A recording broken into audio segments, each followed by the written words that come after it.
Olá pessoal, sejam bem-vindos mais uma vez no canal SOS Supervisores. Meu nome é Ayrton e eu ensino supervisores e líderes de produção a dobrarem as suas chances de serem promovidos. Hoje, no episódio 180, eu vou te mostrar 10 termos, 10 expressões, 10 jargões do mundo corporativo que todo supervisor deveria conhecer. E você, principalmente se trabalha em multinacionais, deve conhecer para que você fique mais próximo da alta direção, para que você possa captar alguns insights, para que você possa ajudar a alta direção rapidamente quando eles mencionarem esses jargões para você. Então vamos começar, pessoal. Então, pessoal, conhecer principalmente alguns jargões, algumas expressões corporativas é muito importante para que você possa pescar rapidamente o que a alta direção deseja, para que você possa não só ter uma abordagem operacional, mas tática e estratégica em relação ao que está rolando aí nas reuniões da alta direção. Isso faz com que você, a partir do momento que você compreende esses jargões, você rapidamente possa ter aí dicas, sugestões, abordagens específicas que, ajudando a alta direção, você começa a aparecer, você começa a ter um destaque especial. Vamos mostrar para vocês quais são algumas situações, algumas expressões na qual você, supervisor ou supervisora, precisa aprender para que você tenha destaque, para que você possa realmente aparecer muito mais junto à alta direção. O primeiro jargão corporativo, pessoal, que eu trouxe para você é o benchmark, né? Existe a definição de benchmark, existe a definição de benchmark e também de best practice. Benchmarking, basicamente, pessoal, é o processo de comparar e medir o desempenho da empresa com os padrões e melhores práticas do mercado para identificar oportunidades de melhoria, né? Já benchmarking é aquele padrão que o processo de benchmarking vai identificar, que é padrão, né? Que é uma referência utilizada para medir o desempenho de processos ou projetos. E best practice, basicamente, são as melhores práticas, ou seja, aqueles melhores métodos e técnicas reconhecidas como as mais eficientes em determinada área. O benchmarking ele pode ser feito internamente, ou seja, muitas empresas de um mesmo grupo podem fazer benchmarking e verificar qual aquela que dentre todas tem o melhor desempenho, né?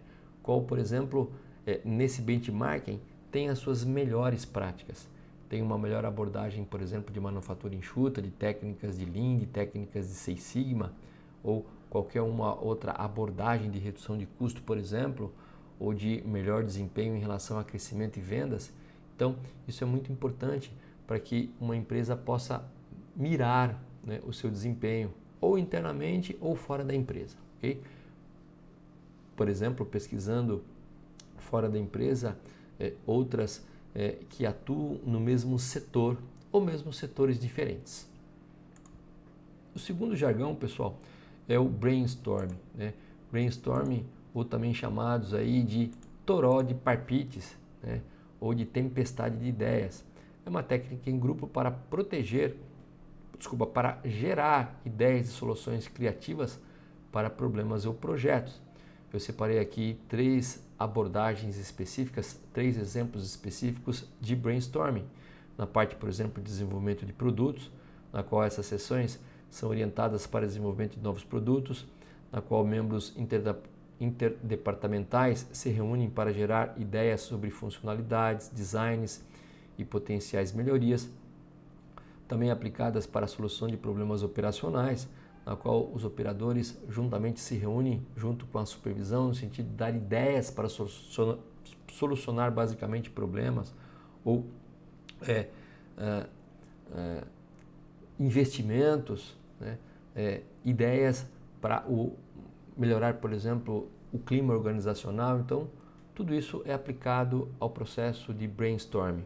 E também voltado à alta direção, na qual eles adotam um brainstorming para melhorar ou para atuar em seu planejamento estratégico, na qual líderes de diferentes áreas discutem objetivos no longo prazo, exploram novos mercados e consideram possíveis estratégias de crescimento. Então está aqui o segundo jargão corporativo, que com certeza você já ouviu falar. Eu estou te dando um pouco mais de detalhes em relação ao seu significado. O terceiro, pessoal, é budget ou forecast. O budget nada mais é do que aquele planejamento orçamentário que uma empresa vai fazer para os próximos 12 meses. Agora, por exemplo, entre o mês de agosto e setembro, começa a se desenvolver o budget para o ano que vem, né? E o budget começa pela previsão de vendas, também chamado de forecast, né? A partir de dados históricos, a empresa consegue fazer o seu forecast, que significa previsão. Qual é a previsão que ela pode vender nos próximos 12 meses? Em função da previsão de vendas, todo o budget, todo o orçamento começa sendo feito, principalmente em relação a quais são as despesas operacionais envolvendo mão de obra e outros tipos de suprimentos que a empresa precisa operar para atender aquele volume de vendas, contratação ou não de mão de obra, né? E também os departamentos de suporte, quando toda a operação entrega o seu orçamento, partindo do princípio das vendas, dá para se calcular as métricas financeiras, né? O valor de gross margin ou margem grosseira de operações, ou lucro operacional e margem EBITDA. Então, tudo começa a partir do budget. E aí, muitas vezes, quando esse budget ele é submetido para a alta direção ou para a matriz, quando tem um grupo corporativo multinacional, a alta direção ela aprova ou não, pedindo, por exemplo, mais resultado, melhorar os índices financeiros através de redução de custo ou aumento do crescimento das vendas. Então está aí o budget, que é um ponto fundamental que começa a partir aí do forecast, que seriam aí basicamente a previsão das vendas. O quarto jargão corporativo, pessoal, é chamado de business case ou ROI. O que é o business case, pessoal? O business case nada mais é do que um processo que você elabora para justificar um investimento, para justificar a compra, por exemplo, de algum equipamento. E nessa justificativa é calculado o ROI, que é o retorno sobre investimento, ou seja, quanto eu vou ganhar num determinado tempo comparado com o meu investimento. Logicamente, essa relação tem que ser sempre maior que 1 quando o período fiscal do apuramento, da captura dos ganhos é finalizado. Então, o business case nada mais é do que a elaboração de um processo detalhado na qual você submete o problema, submete o investimento e o retorno sobre o investimento, né? E uma vez bem elaborado, você consegue esse investimento porque é mais vantajoso a empresa fazer o investimento do que aplicar, por exemplo, em bancos, né? Esse retorno sobre investimento voltado ao business case tem que dar um rendimento maior, um retorno maior em relação ao capital investido, se comparado ao investimento bancário, ao investimento financeiro. O quinto jargão, pessoal, é o chamado cash flow e gross margin. São duas métricas financeiras que as empresas precisam para operar. No final das contas, todas as métricas operacionais que fazemos, elas são julgadas finalmente por métricas operacionais. Um delas é o cash flow, que é o fluxo de caixa. Nada mais é do que qual é a relação do capital que entra através das vendas e o capital que sai através de pagamento de fornecedores e funcionários. Então, esse cash flow ele tem que ser sempre positivo, esse saldo tem que ser sempre positivo. E aí vai a empresa da sua capacidade de fazer uma boa gestão, principalmente dos seus inventários. Muitas vezes a empresa não tem certa quantidade de vendas, mas para manter os funcionários trabalhando, né, porque parte da premissa é que um recurso ocioso é um desperdício, coloca-se a mão de obra para trabalhar, gerando muito mais inventários de produtos acabados do que vendas. Isso causa muitas vezes um desequilíbrio em relação àquilo que eu gastei com matéria-prima, com insumos, com energia elétrica, versus o que de fato eu ganhei pela venda desses produtos fabricados. Então, dentro do cash flow, que é o oxigênio da empresa, é uma condição necessária para que todas as empresas possam operar, ela pode medir não só o cash flow, mas o retorno sobre o investimento e o giro de capital também, o giro dos estoques. E a margem bruta. O que é a margem bruta operacional ou gross margin? É a relação das despesas pelas vendas, ou seja, o quanto eu ganho através das vendas, menos o meu custo operacional, menos o custo com material, menos o meu custo com matéria-prima, com material, que é matéria-prima, menos o custo da mão de obra direta e os custos indiretos de fabricação. Então está aqui uma formulazinha, né? O gross margin, a margem grosseira, a margem bruta, são as vendas menos o cost of goods sold, os custos dos produtos vendidos, menos dividido pelo faturamento. E o que é o COGS, pessoal? Volto a falar. São os materiais ou a matéria-prima utilizada no meu processo de fabricação, menos ainda, né, voltado a custo de mão de obra direta e os custos indiretos de fabricação. Dividido pelas vendas, daria aí o meu gross margin, ou o meu lucro operacional grosseiro, bruto. O sexto jargão corporativo, pessoal, são duas palavrinhas muito conhecidas, chamada deadline, que nada mais é do que o prazo final ou data limite para a conclusão de uma tarefa ou de um projeto, né?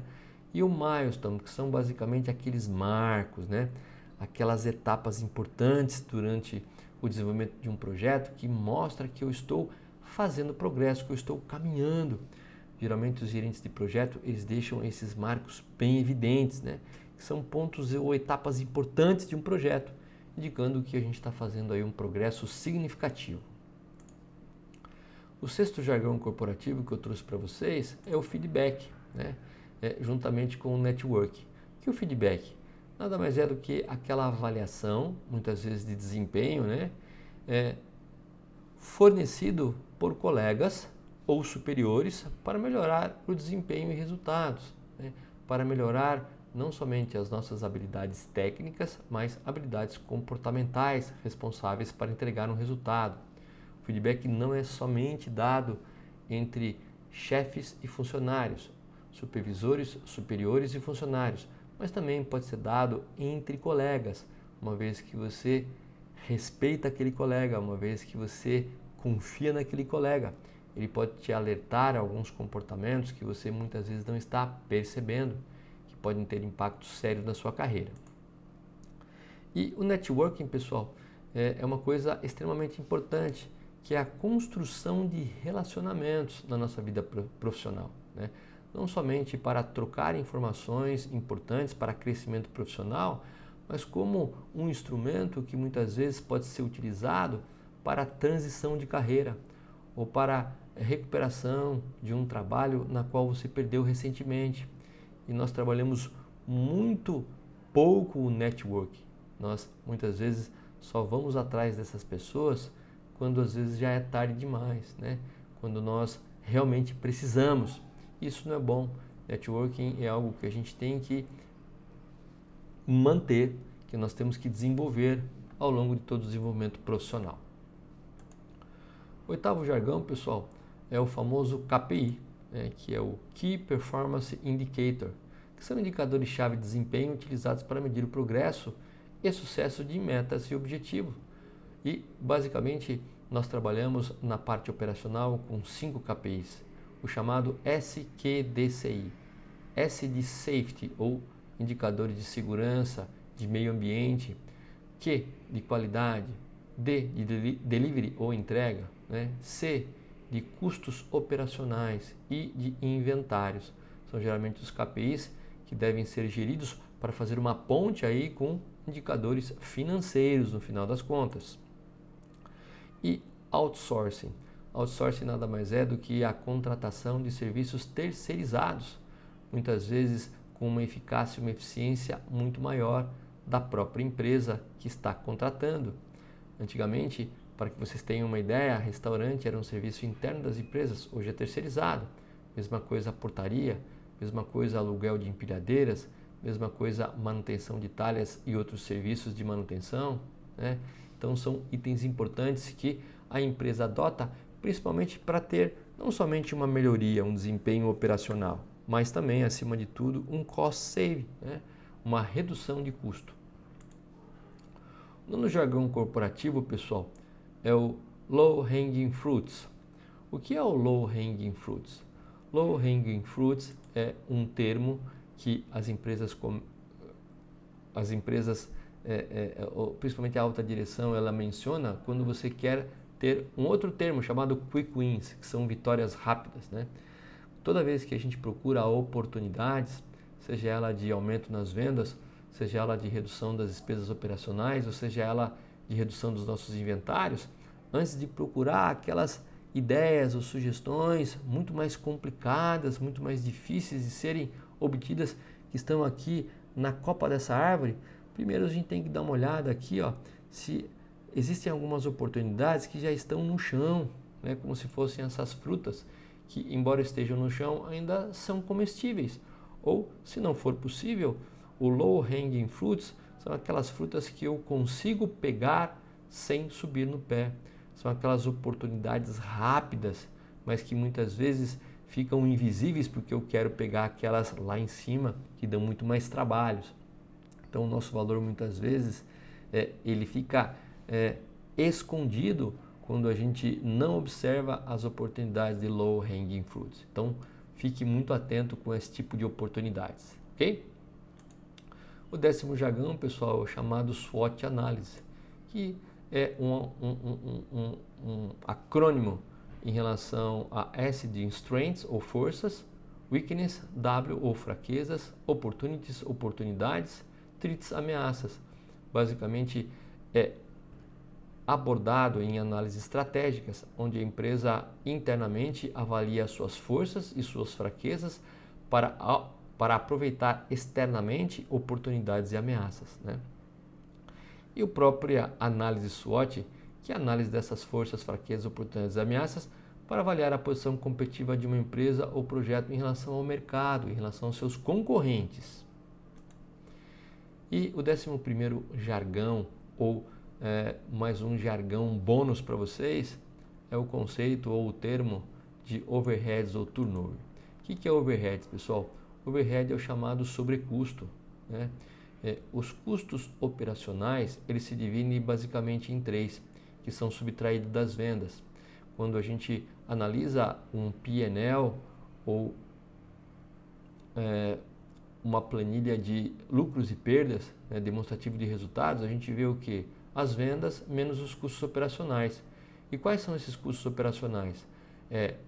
A mão de obra direta mais a matéria-prima utilizada na fabricação desses produtos e os custos indiretos de fabricação, né? Subtraindo as vendas desses custos totais, né? Mão de obra, custos indiretos de fabricação e mão de obra direta, dão aí a margem grosseira. E basicamente esse sobrecusto são todos esses custos indiretos que não estão basicamente voltados à operação, mas que são necessários e têm que ser contabilizados, como aluguel, energia elétrica, alguns salários administrativos, não todos, né? Depende muito da abordagem de cada empresa, manutenção, etc. Tá? Então, overheads e sobrecustos, ele faz parte do custo indireto de fabricação, tá? Que agora você sabe basicamente o que significa. Turnover no contexto de recursos humanos é a rotatividade de funcionários, né? Toda a área de recursos humanos, ele calcula através de uma fórmula o índice de turnover para verificar se ele está dentro do seu padrão aceitável, porque isso tem um custo operacional envolvido, né? Contratar e demitir um funcionário em curto espaço de tempo significa que a empresa não tem um bom clima organizacional. Isso aumenta demais os seus custos administrativos. É necessário ter um programa quando esse turnover, quando essa rotatividade de funcionário, ela é elevada, ok? E é isso por hoje, pessoal. Espero que tenham gostado desses jargões que são muito importantes para quem quer aí prosperar, principalmente na área de supervisão. Se você gostou desse tipo de conteúdo, já deixa o seu like, envie sua sugestão para novos conteúdos, compartilhe com seus colegas, deixe seu comentário para que a gente possa saber se você está gostando ou não e se inscreva no canal para que você possa rapidamente ser notificado quando um novo episódio for postado aqui no YouTube. Muito obrigado, pessoal, e até a próxima oportunidade.